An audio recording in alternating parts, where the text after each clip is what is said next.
అందరికి నమస్తే. First day assembly రచ్చరచ్చ. అసలు ప్రతిపక్ష పార్టీ బీఆర్ఎస్ను లోపలికే ఎంట్రీ చేయనీయలేదు. గేట్ దగ్గరని అడుక్కొని అరెస్ట్ చేసిండ్రు. ఏదో ప్రజాపాలనకు సంవత్సరం అయిపోయిందంటే మొత్తం ప్రజాస్వామ్యానికే ఇంకా అంటాం కదా మనం పిండం పెడతామని. ఆ ప్రజాపాలన అనే పేరుతోనే వీళ్ళు వచ్చి ఆ ప్రజాపాలనకి పిండం పెట్టినట్టుగా అనిపిస్తున్నది. అసెంబ్లీలో అందరికీ హక్కులు ఉంటాయి. పార్లమెంట్లో ఏం జరుగుతుందో మనం చూస్తున్నాం. ఏం జరిగింది ఒకసారి చూడండి. హరీష్ రావు పోలీసు వ్యాన్ ఎక్కించుకొని పోతున్నారు.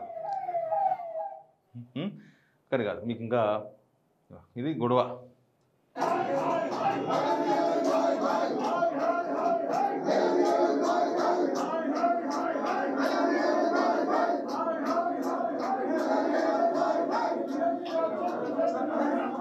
ఏంది ఇష్యూ అంటే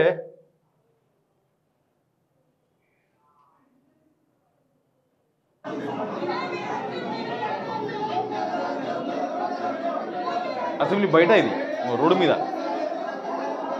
శ్రీనివాస్ రెడ్డి ఆయన ఎమ్మెల్సీ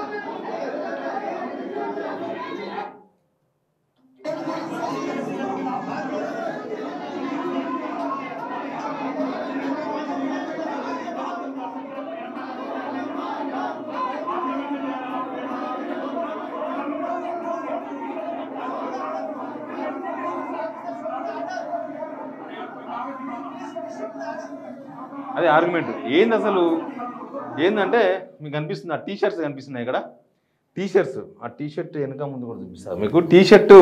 ఆ టీషర్ట్లు వేసుకొని రావద్దు అనేది వాళ్ళు చెప్పేది. ఆ టీషర్ట్లు వేసుకొని ఏంది ఆ టీషర్ట్లకు ఉన్న ప్రత్యేకత ఏంటంటే అదానితో వీళ్ళ ఫ్రెండ్షిప్కి సంబంధించిన ఈ టీషర్ట్లు వేసుకొని పోయారు.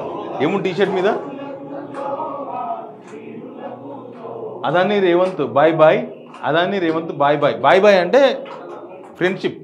ముందల వెనక టీషర్ట్ మీద ఇట్లాంటి ఉన్నాయి, వైట్ టీషర్ట్ మీద ఆ టీషర్ట్ వేసుకొని పోయినరు అనేది వాళ్ళు పోయినరు కాబట్టి అడుగున్నారు. తర్వాత ఏమైంది, బస్సులకు ఎక్కించిండ్రు. బస్సులో ఏమైంది చూడండి.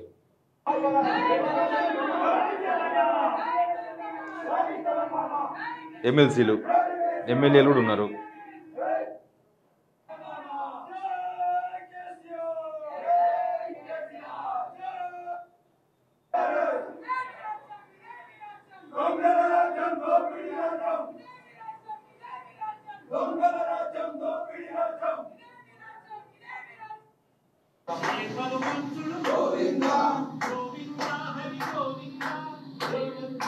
ఇంకో ఈ టీషర్ట్లే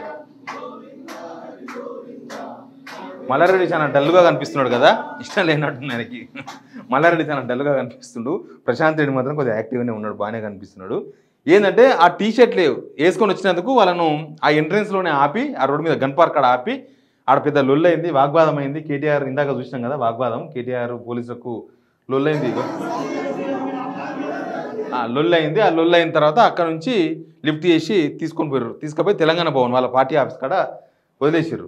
అయితే వీళ్ళు చేసే ఆరోపణ ఏంటంటే ఇంకో ఇక్కడ ఉన్నది రాహుల్ గాంధీ ఏమనుంది, మోడీ అదాని ఏక హై, అదాని సేఫ్ హై అంటే అక్కడ పార్లమెంటులో ఏమో కాంగ్రెస్, అదాని బీజేపీ, అదాని మోడీ ఒకటే, వాళ్ళిద్దరు బాయ్ బాయ్, అందుకే అదాని సేఫ్గా ఉన్నాడని రాహుల్ గాంధీ టీషర్ట్ ఇస్తారు. రాహుల్ గాంధీ ఒకటే కాదు, మన ఇక్కడ గెలిచిన కాంగ్రెస్ ఎంపీలు ప్రియాంక గాంధీ అందరు వేసుకొని లోపలికి పోతున్నారు. పార్లమెంట్ లోపలికి డైరెక్ట్ పార్లమెంట్ లోపలికి పోతున్నారు. లోపల వీడియోలు తీస్తున్నారు. వాళ్ళు వేసుకున్న అక్కడ కూర్చున్నప్పుడు వీడియోలు తీస్తున్నారు, అన్నీ చేస్తున్నారు. ఇది ఆయన ట్విట్టర్కి వెళ్ళి నేను డౌన్లోడ్ చేసిన.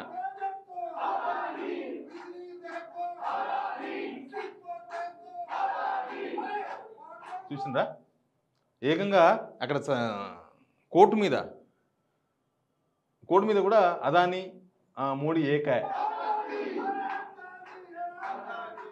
అంటే పార్లమెంటులో ఇదే కాంగ్రెస్ వాళ్ళు అదాని మోడీ ఏకాయ అని టీషర్ట్ వేసుకొని పోవచ్చు. ఇక్కడ మాత్రం రేవంత్ అదాని ఏకాయ అని బీఆర్ఎస్ వేసుకొని పోకూడదు. ఏమున్నది నాకు అర్థం కాలేదు. ప్రజాస్వామ్యంలో అందరికీ హక్కులు ఉన్నాయి. శాసనసభ్యులకు శాసనసభలో అందరికీ సేమ్ హక్కులు ఉంటాయి. అధికార పార్టీకి ఒక హక్కు, ప్రతిపక్ష పార్టీకి ఒక హక్కు, ఒక్క ఎమ్మెల్యే ఉన్నారు కాబట్టి ఒక హక్కు ఏముండదు. అందరికీ హక్కులు ఉంటాయి. దానిలో ఆ హక్కులను కాపాడాల్సింది మళ్ళీ స్పీకరే. ఇప్పుడున్న స్పీకరు, ఏ స్పీకర్ ఉంటే ఆ స్పీకర్. యాక్చువల్గా ఏముంది, వేసుకొస్తే లోనే సమాధానం చెప్పవచ్చు. ఇప్పుడు ప్రతిపక్షానికి నిజానికి కూడా అసెంబ్లీలో ప్రతిపక్షానికి టైం అనేది అంత ఫ్లెక్సిబుల్గా ఏమి ఇస్తలేరు. అసలు ఈ రోజున సెషన్ మొత్తం గవర్నమెంట్ ఏజెండానే. గవర్నమెంటే వరుసగా రేవంత్ రెడ్డివే రేవంత్ రెడ్డి 5-6 అమెండ్మెంట్స్కు సంబంధించినవి లేకపోతే యాన్యువల్ బిల్స్ అవే ఉన్నాయి మొత్తం. ఇవాళ ఎవరు మాట్లాడేది లేదు. ప్రతిపక్షానికి ఒక్క నిమిషం టైం కూడా లేదు. ఇవాళ ఒక సెకండ్ టైం కూడా ప్రతిపక్షం టైం లేదు. ఎజెండా మొత్తం గవర్నమెంట్ ఎజెండా ఉంది ఇవాళ. ప్లస్ నిన్ననే కదా TV9 కంక్లూవ్లో మాట్లాడినరు పొంగులేటి శ్రీనివాసరెడ్డి అదాని ఇష్యూ గురించి మాట్లాడిండు కదా. ఆ లిఫ్ట్ దగ్గర కలిస్తే లిఫ్ట్ దగ్గర మాట్లాడినా అని ఆయన చెప్పుకున్నాడు. లిఫ్ట్ దగ్గర తిరగనికి ఆయన లిఫ్ట్ బాయ్ అదాని. ఈయన సునీల్ కనుగోలు దగ్గర పోయి 2.5 గంటలు కూర్చొని కిందికి వస్తే లిఫ్ట్ దగ్గర నిలిచి ఉన్నా అంట. ఆయన చూసుకొని మాట్లాడుకున్నాడంట.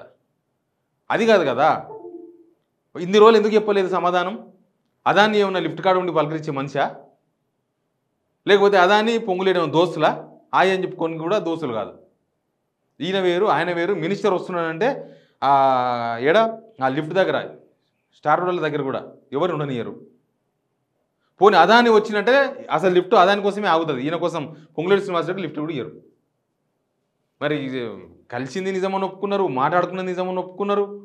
మొన్నటిదాకా 100 కోట్ల రూపాయలు స్కిల్ యూనివర్సిటీకి అదానితో తీసుకున్నారు. ఢిల్లీకి వెళ్ళి షంటింగ్ పడితే దాన్ని వాపస్ చేసిండ్రు.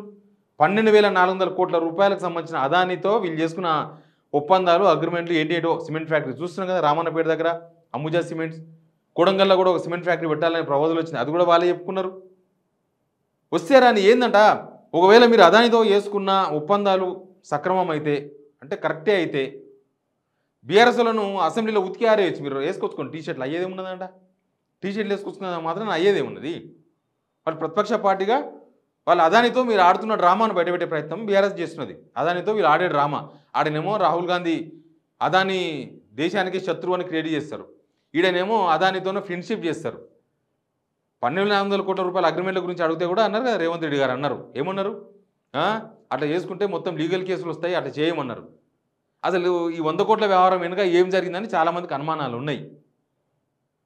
ఒకవేళ ఏమీ లేవనుకున్నప్పుడు మీకు మంచి అవకాశం, అసెంబ్లీలో మీరు సమాధానం చెప్పుకోవచ్చు కదా. వీళ్ళనే బీఆర్ఎస్ వాళ్ళనే ఇరికించవచ్చు దీనిలో. ఎందుకంటే మీకే ఎక్కువ టైం దొరుకుతుంది, ఎట్లా మీరే ఎక్కువ మాట్లాడతారు కాబట్టి వీళ్ళ టీషర్ట్లు వేసుకొచ్చినందుకు వీళ్ళ భాగవతమే మీరు బయట పెట్టవచ్చు. అసలు మాకు ఒప్పందం లేదు, అదానితో మాకు సంబంధం లేదు, అదాని వేరు మేము వేరని చెప్పుకోవచ్చు. ఇక్కడ ఇరుక్కపోతుంది, కాంగ్రెస్ ఇరుక్కపోతుంది అసెంబ్లీలో. ఇవాళ కొన్నాడ ఇట్లా ఉంది, రేపు ఏమవుతో కానీ అసెంబ్లీలో ఇరుక్కపోతుంది. అదాని విషయంలో రేవంత్ రెడ్డి పచ్చిగా ఇరుక్కపోతాడు. ఆ భయంతోన దాన్ని డిఫెన్స్ చేసుకోలేరు, వాళ్ళు డిఫెండ్ చేసుకునే అవకాశం ఉంటే ఇప్పటికే 4 ప్రెస్ మీట్లు పెట్టి డిఫెండ్ చేసేస్తారు, అయిపోతుండే. డిఫెండ్ చేయలేకపోయారు కదా. అందరు కనిపించిన 100 కోట్లు వెనుకకి ఇస్తే స్టోరీ అయిపోలే. సినిమా చాలా పెద్దగా ఉంది. ఆడ పార్లమెంట్ ఏమో అసలు నడవనిస్తలేరు. అక్కడ చాలా అంశాలు చర్చించాలి పార్లమెంట్లో. అసలు ఏ అంశం గురించి చర్చ లేదు. పొద్దుగా లేస్తే అదాని ఇష్యూయే. అదాని దేశానికి శత్రువు, లేకపోతే అదానికి మొత్తం దోషి పెడుతున్నాడు. అది సామాన్య జనానికి ఏం సంబంధమో తెలియదు అదాని ఇష్యూ. కానీ అదాని ఇష్యూ మీద రోజు పార్లమెంటు వాయిదా పడుతుంది. మనోళ్ళకు ఢిల్లీ ఖర్చులు, ఆడ పార్లమెంట్ ఖర్చు అవన్నీ మన డబ్బులే. ఇక్కడ అసెంబ్లీ నడిచేది మన డబ్బులతోనే. పొద్దుగా లేసి వీళ్ళకు అటెండ్ అయిన ఎమ్మెల్యేలకు డిఏ టీఏ అన్నీ ఇస్తారు, భోజనం అది కూడా మన ఖర్చే. ఎందుకు ఒక ఇష్యూ మీద టైం అంతా వెయిట్ చేయాలి? ఒక విషయం గుర్తుపెట్టుకోవాలి, government and Revanth Reddy and team మంత్రులందరూ కూడా సభలో బీఆర్ఎస్ వాళ్ళు బీజేపీ వాళ్ళు అందరూ ఉంటేనే మీ సభని ఇవ్వడం చూసే అవకాశం ఉంటుంది. లేకపోతే ఎవ్వరు చూడరు, దేకరు, అస్సలు చూడరు. ఏ ఛానల్ కూడా చూడరు అసెంబ్లీని. ఏమన్నా జనాల కోసం చేసేది ఉంటే కొనసాది మంచి అవకాశం పోగొట్టుకున్నారు. ఓవేళ డిఫెన్స్లో కూడా పడే అవకాశం ఉండే. ఇప్పుడు వీళ్ళను అరెస్ట్ చేసిన దాన్ని బట్టి చూస్తే బహుశా కాంగ్రెస్ వాళ్ళు సమాధానం చెప్పడానికి రెడీగా లేరు, అదాని విషయంలో సిద్ధంగా లేరు అనేది చాలా క్లియర్గా అర్థమవుతుంది. ఏమైతుంది, బీఆర్ఎస్ వాళ్ళు అరెస్ట్ అవుతారు, పోతారు, అక్కడ కూర్చున్నారు, అవసరమైతే ప్రెస్ మీట్ పెడతారు, అయిపోతుంది. మళ్ళీ రేపు కూడా వేసుకొస్తారు. ఏం చేస్తారు? ఇంకా రోజు ఇట్లా చేస్తారా? ఈ రోజు జరిగిన సిచ్యువేషన్ చూస్తే ఫస్ట్ డేనే ఇట్లా ఉన్నది. నిన్న కేసీఆర్తో మీటింగ్ తర్వాత కదా ఇదంతా జరుగుతున్నది. పక్క వ్యూహంతో బీఆర్ఎస్ ఉన్నట్టు కనిపిస్తుంది. కానీ బీఆర్ఎస్ కూడా కాంగ్రెస్ను జనాలకు సమాధానం చెప్పే అవకాశం ఇవ్వాలి. మీరు సభ లోపలికి పోవాలి, వాళ్ళు ఈ ఫార్మేట్లో రాణిస్తలేరు కదా. మీరు టీషర్ట్లు వేసుకొని పోతే రాణిస్తలేరు. కానీ మీరు సభకు అటెండ్ కావాలి, వాళ్ళని ప్రశ్నించాలి, వాళ్ళు సమాధానం చెప్పాలి జనాలకు. సంవత్సరం అయిపోయిందని సంబరాలు చేసుకోవడం కాదు, జనాలకు కూడా సమాధానం చెప్పే అవకాశం వాళ్ళకి ఇవ్వాలి. లేకపోతే మీరు నిలదీయాలి, నిక్కదీయాలి వాళ్ళని. ఆ ఛాన్స్ బీఆర్ఎస్ కోల్పోవద్దు. బీఆర్ఎస్కు ప్రధాన ప్రతిపక్ష పార్టీగా మీకు 28 మంది ఎమ్మెల్యేలు ఉన్నారు. అది తక్కువ ఫిగర్ ఏం కాదు, మంచి ఫిగర్. కాబట్టి మీరు ముక్కు వెండి వాళ్ళతో సమాధానం రాబట్టే అవకాశం ఉంటుంది. బట్ గవర్నమెంట్ మాత్రం అనవసరంగా అదాని విషయంలో ఇక్కడ గవర్నమెంట్ డబల్ డ్రామా షో చేద్దామనేది బీఆర్ఎస్ ప్లాను, వీళ్ళు వస్తే ఇరకపోతామని Congress. Anyway first day Congress ఇట్లా జరిగింది. ఈరోజు ఇట్లుంటే రేపు ఇంకెంత రచ్చ ఉంటుందని కొద్దిగా ఇంట్రెస్ట్గా అయితే కనిపిస్తుంది. బట్ ఇట్లే రోజు అరెస్ట్ చేస్తే మాత్రం అసెంబ్లీ ఎవరు చూడరు. Please subscribe signal TV.